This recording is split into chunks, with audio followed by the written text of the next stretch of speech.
the hell are you? I'm good. He's having fun today. Mike with the day off. He got pretty bold yesterday, huh? Took over the show, guaranteed a Lions victory. I don't know what you guys did when you guys were taping that cash or ticket, but he came in here all on fire. Well, I decided to continue and carry over some of that good mojo. And I've brought in some Kool-Aid if you would like to partake. Rico, I know you were hesitant yesterday, but you have living embodiment. This is not a metaphor. It's right here if you'd like to get on board. I'm good. Because I want to double down. And I'll tell you, I don't think Mike went far enough. If you think they're winning this week, and I do, this is the toughest game left on the schedule. If you think they're winning this game, you think they're going to the playoffs. I got next week is that game. At the Jets? At the Jets. This was the game, I said it, 5 or 6. I was allowing for this one. Minnesota, as fraudulent as we like to say that they are, they're getting it done.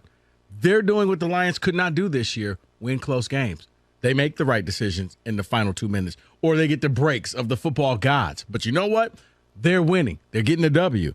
This was the one. If they don't win this one, you got to run the table. But I was allowing for one loss. I don't think you have that margin for error because of the tie last week with Washington and the Giants. I feel like you're on thin ice. I feel like you have to win every single one. You're kind of in a de facto playoff now. Now, I'm not trying to give the Lions playoff wins if they win this week, but it does feel like you have no margin for error. You're in the de facto playoffs. If you're the Lions, you have to win you should be in playoff mode. Absolutely. The playoff push has started, and I think they get the first win of that playoff push this weekend. The Lions have been playing better football than the Minnesota Vikings. The disrespect for the Vikings. Rico, they play all these one-score games, and they do find ways to win. And they win. Right, but the Lions are doing that too now.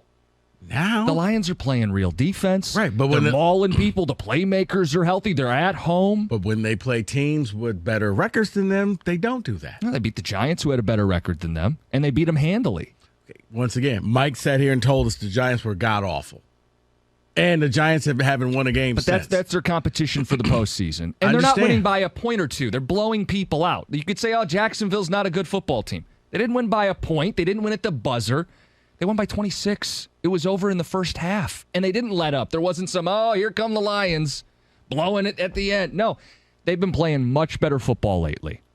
I think they're going to win this week. And I think if you believe that, Mike should have gone a step further. You think this is a playoff team. If you think they're winning this week, you think this is a playoff team. The rest of the schedule, the Jets, the Panthers, the Packers, and the Bears. This is the most difficult team left on the schedule. It's a 10-2 team. It also represents something, Rico. If they win this game, it avenges the moment that Dan Campbell continues to think about to this day. His biggest mistake as Lions head coach, the decision at the end of the Viking game.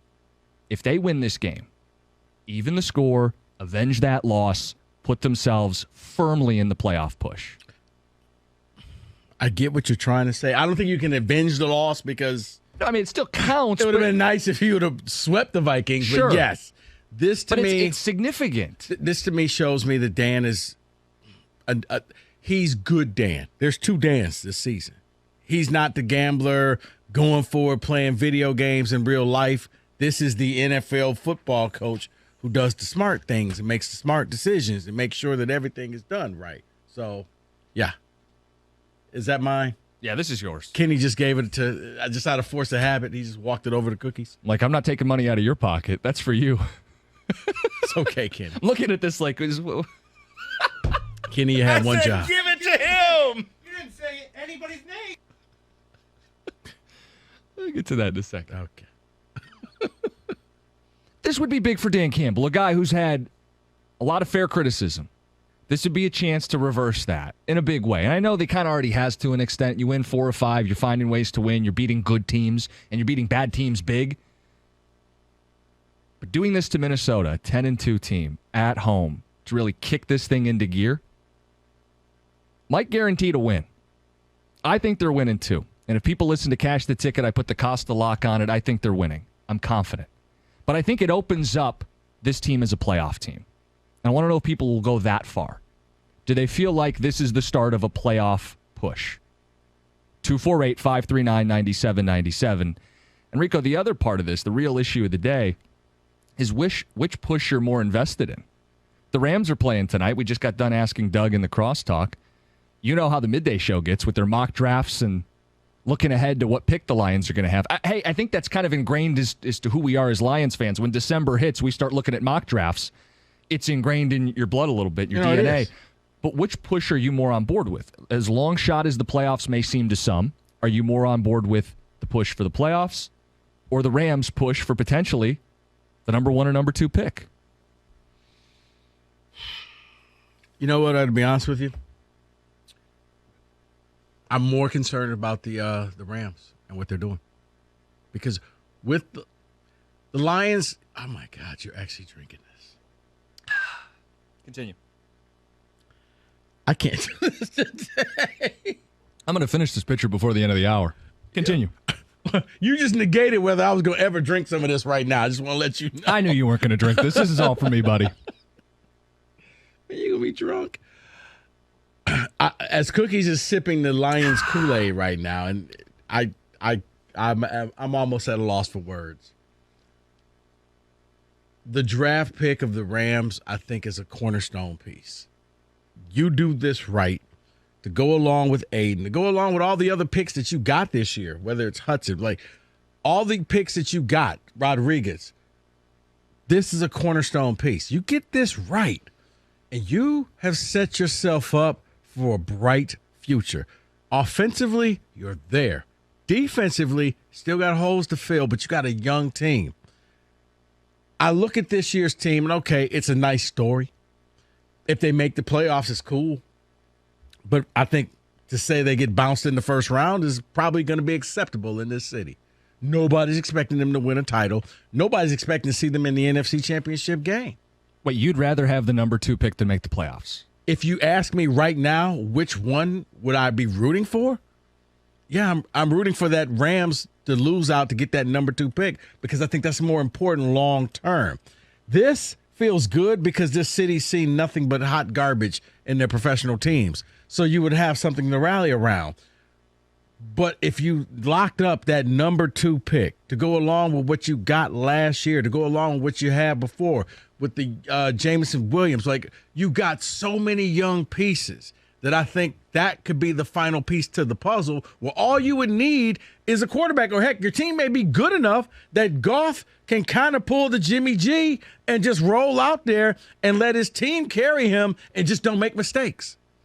But yeah, that second pick, if you're going to ask me, the second pick is more important. I'm more closely following to see what the Rams are doing because the Lions, it'll be cool. It'd be a great story. But if you really want to fix this team, if you really want to change the perception, you got to get some players. And you're not getting players coming free agency. You're not getting players in trades. You're going to get them in through the draft. But you hold on. To change the perception of this football team, you have to win games. You do. If you make the playoffs, it would say a whole hell of a lot about the direction of this team. Because, Rico, it's not just – this isn't like the Pistons with Blake Griffin where they limped in one year and he was hobbled and it was kind of a mirage. If they make the playoffs, it's because young football players got them there. Right. It's because of these guys on defense that are on their first and second year. That's real. No, but Jim, what I'm saying is let's go out and get more young players so that it's not just making the playoffs. It's about winning a Super Bowl. Because right now, we're at the just get in the graphic stage, okay? And people are all excited. Just want to be in the graphic. We're in the graphic. Now I think the next step is let's make the playoffs, which I think this team could do. The final step is let's win a Super Bowl. You don't have a let's win a Super Bowl team right now. You have a team that could possibly make the final 6 or 7 in the wild card. See, but this is the beauty of it. Like you're not, and you've brought this up. It's not like winning is going to hurt their pursuit of the draft. No, it's not. You truly can't ask people. They're not tethered to one another. They are two independent things. Right. And you asked me the question, which one was I rooting for more? I'm more concerned with them getting the number 2 pick. See, because the number 2 pick sets you up for a great future. We used to have to root for the number 2 pick or the number 1 pick at the expense of our football team. Now I don't have to. So I am rooting for the playoffs more than I am the Rams-Raider game tonight. I mean, I want to see both. I would like to see the Lions make the playoffs. But if you're putting a gun to my head or making me drink that god-awful backwash Kool-Aid that you over there sipping on, then if I got to pick one, I'd rather get that draft pick. Well, doesn't the playoffs also tell you, Jim, you bring up the young players thriving, which it would be necessary to make the playoffs, but also that would mean that Dan Campbell down the stretch did not make any bad, foolish, game-costing decisions. And I have way more questions with Dan Campbell than I do with Brad Holmes' ability to draft and find talent in the draft. If Dan Campbell wins this game, they're winning out. If they win out, that would be what? 9 of the last 10 games to close the season? Yeah, if they won out, I think they would finish, 10-7? Yeah, they'd win 9 of their last 10 games. I'd rather that than have the number 2 pick. And I know it's not an either-or, but we're asking you which one you're rooting for. Which one has your attention? The number 2 pick means you can go out and get Will Anderson, put Will Anderson on the same defense with Aiden Hutchinson, with Jeff Okudah, with all the pieces that they have there. Yeah. Now you're building a solid defense. And I'm not saying it's going to end up turning into like the Legion of Boom in Seattle, but you got young guys that you can control that salary for the next 4 or 5 years. Yeah. That's more important. Because your offense is there. If your defense takes that step, you're going to be making the playoffs again and again and again. Rico, it's a great point by Kenny. I'd rather be confident in my head coach than have a pick 2 slots higher or 2 slots lower. See, I'd rather have the pick and not worry about confidence in the head coach, because last time I checked, you can find somebody else to coach this team. Okay? But you don't get the top pick or a top 3 pick in the draft that often, especially a free one. Think about this. Mm-hmm. The Pistons had it years ago with Darko. Yeah, and the Memphis trade. And they gave it away. You know what? We got this great team, and you could have solidified your future. Instead, you drafted a human victory cigar. And Hall of Famers went after him. You got a chance to really set this Lions team apart with that pick. I'm not worried about a coach, because coaches come and coaches go. Right, but finding a good one, Lions fans know. That's not easy. Feeling like you actually have a guy who's not just a motivational speaker, but a football coach? But Cookies, yes. Here's the thing. It's not a zero-sum type of solution. We can have it both ways. Correct. We don't need the Lions to lose to get this pick. But what I'm saying, I think the pick is more valuable. Okay. Because the pick now separates you, because look at what you now have with Aiden Hutchinson. You got a kid who, for the next 5 years, salary controlled, you can build around him. Does that hurt you to say? What? Salary control? No, that you can build around Aiden Hutchinson. Yeah, because, I'm Sparty. Nah, you got a kid. I know. He's going out, he's getting it done. I was the one when everybody bailed on him at the beginning of the year. Here's where it gets lost in translation. Look at him. Like, guys, I believed in him when you told me he sucked. I was the one that said, you're playing him wrong. Play him like he played him in college. You'll get more out of him. What'd they end up doing after the bye week? Move him around, exactly. They started moving him around. Now he's getting sacks. Now he's getting interceptions. Now he's making plays. Now imagine you got a second one of those.